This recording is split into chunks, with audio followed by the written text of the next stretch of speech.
Pendant 2 mois, nous avons parcouru l'ouest de la Turquie. Il est temps de nous diriger vers les terres du Kurdistan turc. Loin des clichés touristiques et des paysages trop souvent photographiés, notre voyage nous emmène à la découverte de l'Est, une région envoûtante, souvent méconnue, que l'on nomme le Kurdistan.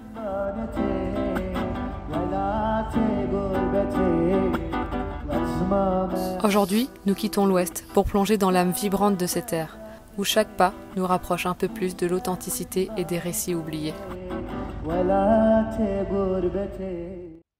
Nous, c'est Manon et Quentin. On voyage en véhicule aménagé depuis 3 ans à travers le monde. Notre petite particularité, c'est qu'on est accompagné de nos 5 animaux.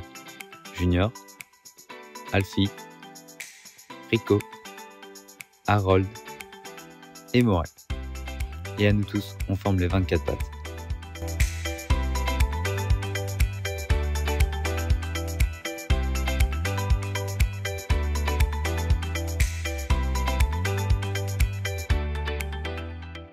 Ce soir, on est trop contents parce qu'on retourne voir un ami qu'on s'est fait il y a 3 ans en Turquie. Pour la petite anecdote, il y a 3 ans, il y a un berger qui est venu frapper à notre camping-car et il nous a invités à venir manger avec toute sa famille et compagnie dans sa maison. Donc nous, on a accepté. On était vraiment parqués au milieu du désert. On pensait vraiment qu'il n'y avait personne ici.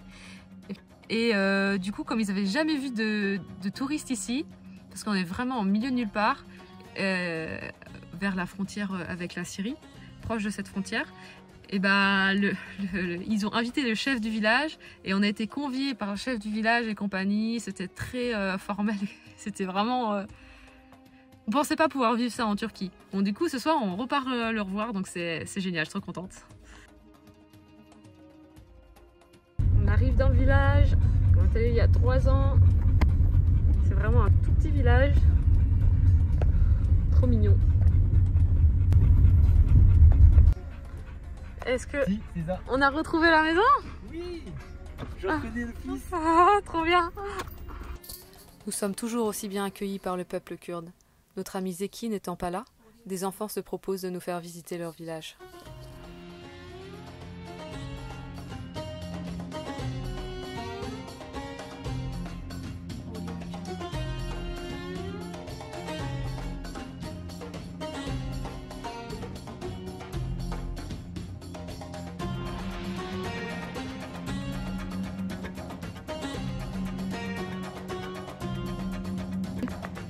C'est sûr. Elle fait peur, hein, elle est énorme. Ah, c'est une femelle en plus. Hein. Ah. Je pense qu'il faut pas ça. Elle a des petits, non? Elle nous proposait d'aller voir des chameaux. Je sais pas ce que ça va donner. Ah, il y a des petits chiens là. Ah, mais.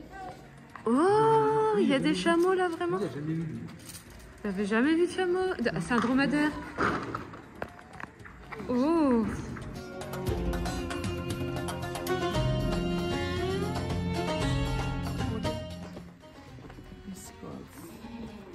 Oh. Oh, baby. Yes, baby. Oh. You can touch. Oh. Tiens. Oh.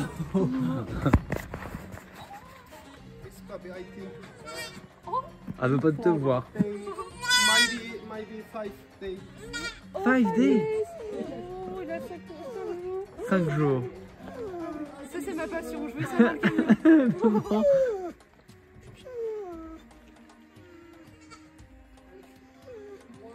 Hamza, un villageois, vient à notre rencontre et nous présente tous ces animaux. Nous apprenons qu'une grande partie des Kurdes sont des paysans. Nous prenons plaisir à écouter l'histoire d'Hamza, comme il prend plaisir à nous raconter son histoire et celle des Kurdes de Turquie. And old history very key people. My grandfather. I don't see my grandfather. My name is Hamza. My grandfather Hamza. I don't see my grandfather because people, Turkish people, when you don't come military, I kill you and kill my grandfather. Yes, I don't see my grandfather. Ah, ok. Turkish, Arabic don't like Kurdish people. Kill people. Every year kill Kurdish people. I am 28 years. Yeah. I see everything. Kurdish and Turkish, Arabic people not one. Il est temps de rejoindre notre ami Zeki. Sa famille nous invite pour partager un repas traditionnel.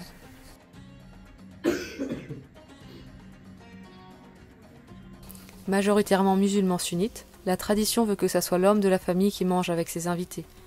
Les femmes et les enfants nous rejoignent à l'heure du tchaï, pour partager quelques graines de tournesol. Ici les fermiers.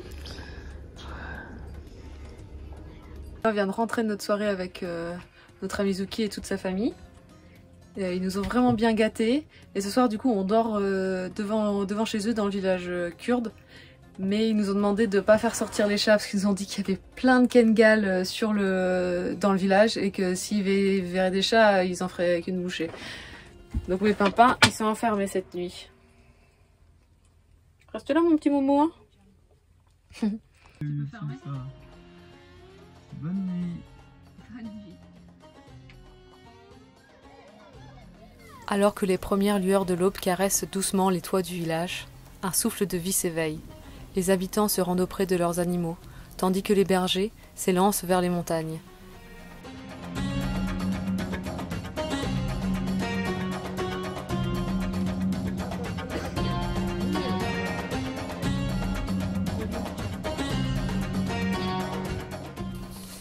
Mais après cette rencontre inoubliable, l'heure du départ a sonné. Partageons un dernier moment avec eux, autour d'un petit déjeuner, échangeant quelques mots avant de reprendre la route.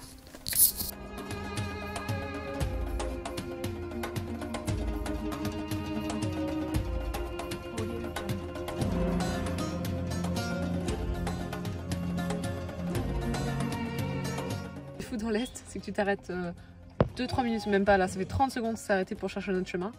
Hop, quelqu'un qui s'arrête en plein milieu de la route et il vient tout de suite nous demander si on a besoin d'aide, si on a besoin de manger. Pourquoi on est là, voilà, tout ce qui est possible, inimaginable en aide, ils sont là. C'est impressionnant.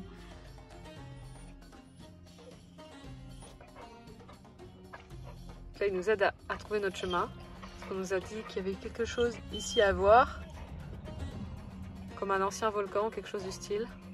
Bon, en fait, il s'avère que ce monsieur s'est carrément proposé de venir manger chez lui. À chaque fois qu'on nous arrête, on nous propose à manger, on nous donne à manger. C'est impressionnant. Oh. Donc là, on a invité chez lui à manger, c'est ça? Ouais, on a invité à boire le thé, mais c'est possible que ça parte aussi en nourriture parce qu'il m'a d'abord proposé de la nourriture. Donc là, c'est possible qu'on aille boire le thé et qu'après, la nourriture s'impose, je ne sais pas. C'est la grande surprise. À chaque fois. C'est la surprise. On n'a pas mangé chez nous depuis plus de 2 jours. Ouais, 2 jours, ouais, qu'on n'a pas mangé. On attend midi et soir, on a invité à manger. C'est dingue. On est mariés. C'est toujours la même C'est question. une autre question. Yak.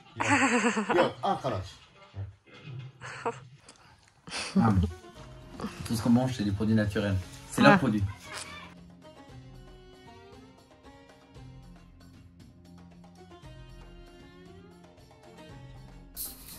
Après le repas, nous partons avec Steffer pour une promenade dans le village. Oh, il y a la technique, je crois que toi tu l'as pas. Oh là là.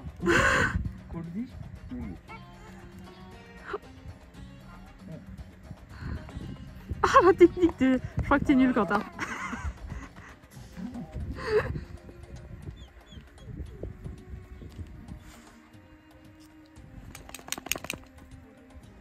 Oh là là, trop beau. Ah, ça va trop me plaire, ça j'adore. Il est trop beau. Faut que tu apprennes à le faire, parce qu'il est trop bien. Ah. Les cheveux longs, je sais pas trop c'est. Ah.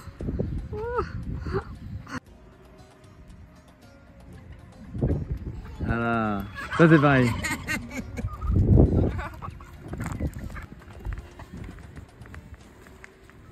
Il nous a fait voir la photo de 1890 et sur la photo il faut voir que le bâtiment qui est sur de 1890 c'est ce bâtiment là et derrière il y a la petite colline qui fait, à l'époque, en 1890, il y avait 15 maisons dans le village. Et du coup, maintenant, il y en a 300. Et c'est vraiment un village Kurde. avec des Kurdes. Non, non, non, non, non. Ah, caca là, ici. Ah.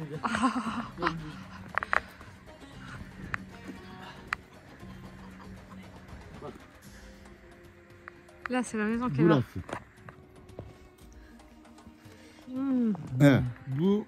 Ah, c'est là, ok. C'est ici. Ah, ah, ok, c'est là. Ici, c'est la même colline en fait. Ouais, c'est la même colline. Ah, j'adore ce plan. C'est trop beau. Je viens de comprendre que c'était un caravansérail qui était ici. Donc c'est. Ah, de 1890. Ouais, en 1890, il était encore construit. Trop Et là, fou. du coup, c'est là où les gens s'arrêtaient quand ils faisaient la route de la soie. Donc c'était vraiment un lieu de passage. Et il y avait beaucoup de monde qui devait passer, je pense, à l'époque. Pas à pas, il nous fait découvrir les ruelles, les maisons de pierre, les petits détails qui racontent la vie simple et quotidienne des habitants. Une balade tranquille, mais riche en rencontres et en découvertes, qui nous plonge un peu plus dans l'atmosphère de ce lieu.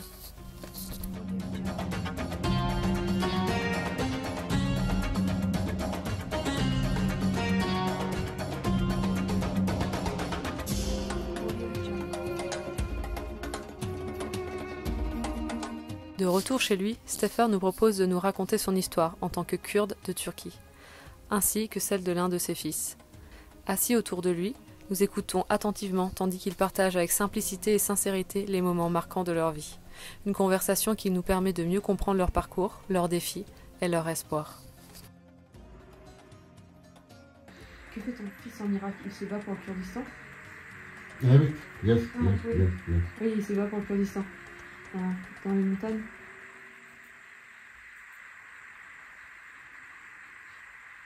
Yes.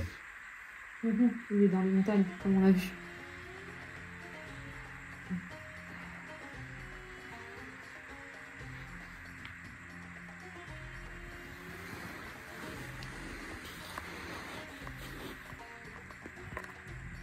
Faut savoir qu'il nous expliquait que ça faisait 6 ans qu'il n'avait pas vu son fils et qu'il pouvait pas prendre contact avec lui par téléphone, c'était trop dangereux. Il s'est fait kamikaze. Oh, ok. C'est dangereux.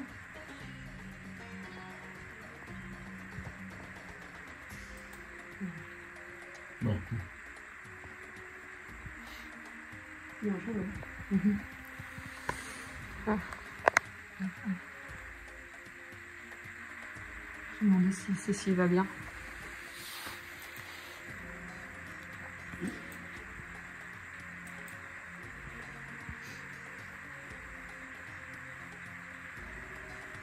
Non, je sais pas. Il n'a pas de nouvelles de son fils et il ne peut pas savoir s'il va bien ou pas.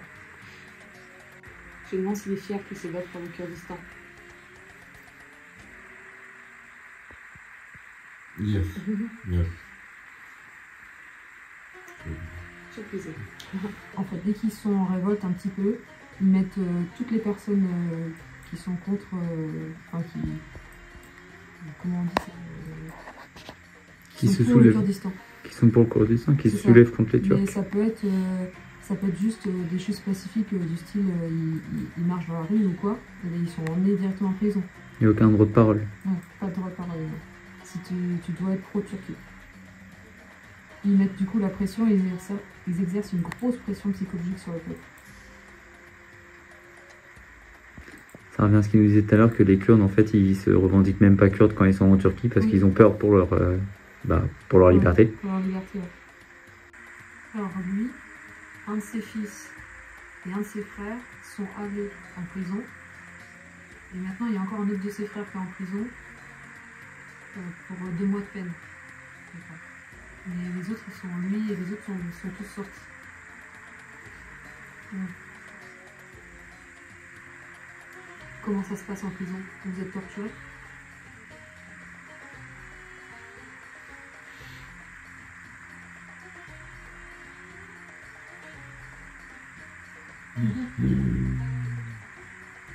Psychologique parce que.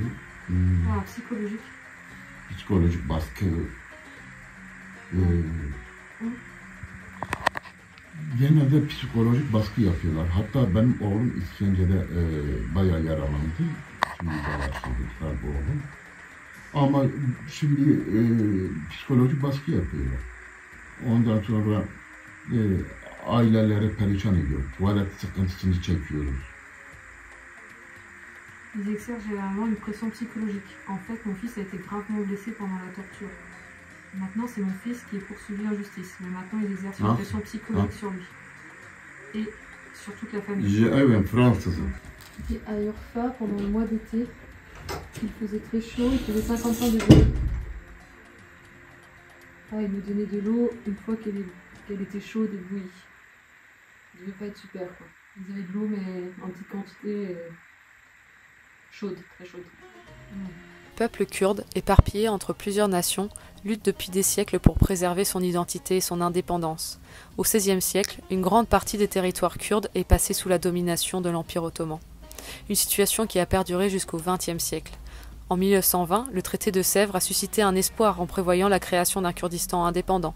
Cependant, cet espoir a été rapidement anéanti par le traité de Lausanne en 1923, qui a redessiné les frontières sans accorder d'autonomie aux Kurdes. Dès lors, les Kurdes se sont retrouvés dispersés entre la Turquie, l'Iran, l'Irak, la Syrie, devenant une minorité dans chacun de ces États. En Turquie, les révoltes kurdes ont éclaté à plusieurs reprises, notamment entre 1925 et 1937, marquées par une répression brutale. On estime que 150 000 Kurdes ont été tués lors de ces soulèvements, tandis que des centaines de milliers d'autres ont été déportés. Après cette période de révolte, une politique d'assimilation forcée a été mise en place. Le mot kurde a été interdit. Les noms des villes et villages kurdes ont été remplacés par des noms turcs. Il est devenu illégal de donner des prénoms kurdes aux enfants. La langue kurde, elle aussi, a été interdite dans l'espace public jusqu'en 1991, privant ainsi les Kurdes d'un élément essentiel de leur culture et de leur identité. Ces décennies de répression et de résistance ont profondément marqué l'histoire des Kurdes, faisant d'eux l'une des plus grandes nations sans État au monde, toujours en quête de reconnaissance et de droits.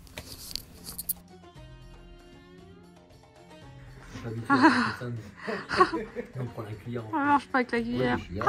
Ah, ok. Ah, c'est meilleur comme ça.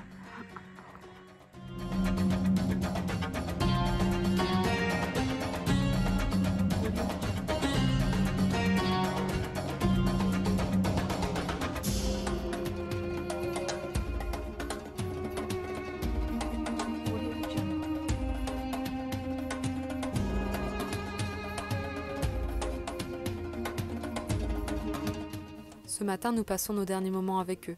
Nous partageons un petit déjeuner et un dernier chai, profitant de ces instants simples mais précieux.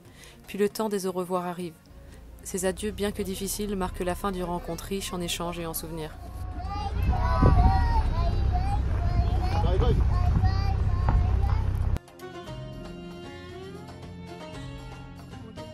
C'est bon, on quitte chez Stefan et sa femme Turquie et toute sa famille. C'était vraiment trop bien, c'était vraiment trop gentil, ils voulaient vraiment tout nous offrir. Les Kurdes sont vraiment d'une gentillesse extrême, c'est toujours assez perturbant quand on vient de l'Europe. Et du coup, comme ils ne voulaient pas qu'on parte les mains vides, ils nous ont offert plein de choses en plus. Comme s'ils n'avaient pas offert assez. Ils nous ont offert du pain qu'ils ont fait maison. Trop bon, enfin, un truc en passant. Des petits gâteaux, des lentilles corail. Vous savez qu'ils font des lentilles corail dans l'est de la Turquie et là c'est leur production. Ils font 70 kilos de lentilles par an pour leur famille. Du coup ils ont voulu nous offrir des lentilles. Quand ils nous ont demandé si on en voulait, je leur dis oui un petit peu, t'as quand même de 200 grammes. Il a rigolé, il m'a dit 2 kilos pour rien. Du fromage qu'ils font maison aussi avec leurs vaches. Des graines de tournesol. Alors ça, si vous venez dans l'est de la Turquie, enfin dans la Turquie en règle générale, c'est un truc que les gens mangent, mais genre c'est vraiment culturel. Hein. Et il faut avoir la technique pour les manger. Ils les mangent clac clac clac clac en 2-3 mouvements quoi. Vous allez manger, vous buvez le thé chez quelqu'un, il vous sort il vous en sort.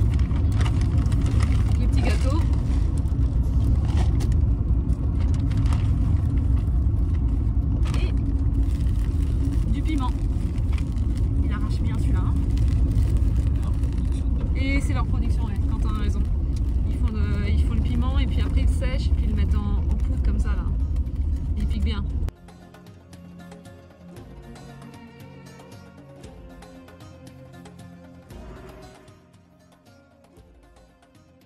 Nous faisons une pause au Géoparc, celui que nous cherchions la veille quand nous avons rencontré Steffer. Après avoir visité les lieux, nous repartons en direction de Diyarbakir, prêts à découvrir cette ville chargée d'histoire.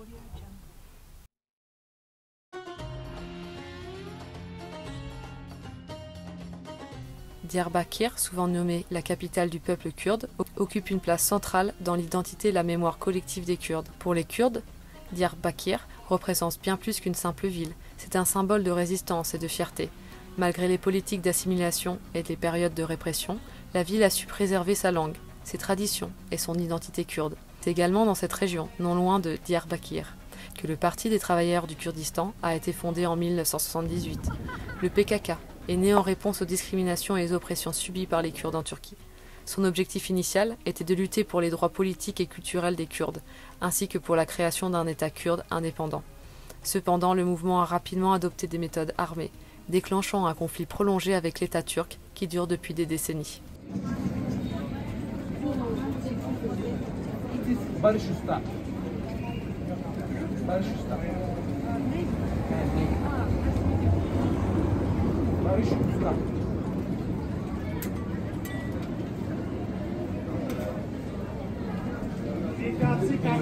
Favorite name ise Boş Adam.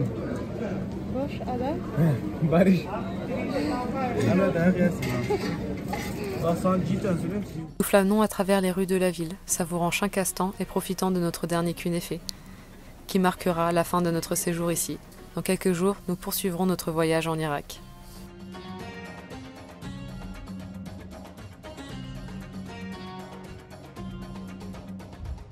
Voilà, on espère que cette vidéo sur l'est de la Turquie vous aura plu. Là on est à 30 minutes de la frontière de l'Irak, donc on va aller y faire un tour. Donc les prochaines vidéos ça sera sur le thème justement de l'Irak. Donc si jamais vous voulez en savoir un petit peu plus sur ce pays où on entend beaucoup parler à la télé et on pense que c'est inaccessible, et bien justement on va essayer d'aller voir le contraire et de démentir un peu tout ce qu'on peut entendre sur les télés. N'hésitez pas à mettre un commentaire, un petit pouce bleu et puis à mettre la cloche, comme ça vous aurez une notification dès que ça sera mis en ligne. Allez, à la semaine prochaine, salut!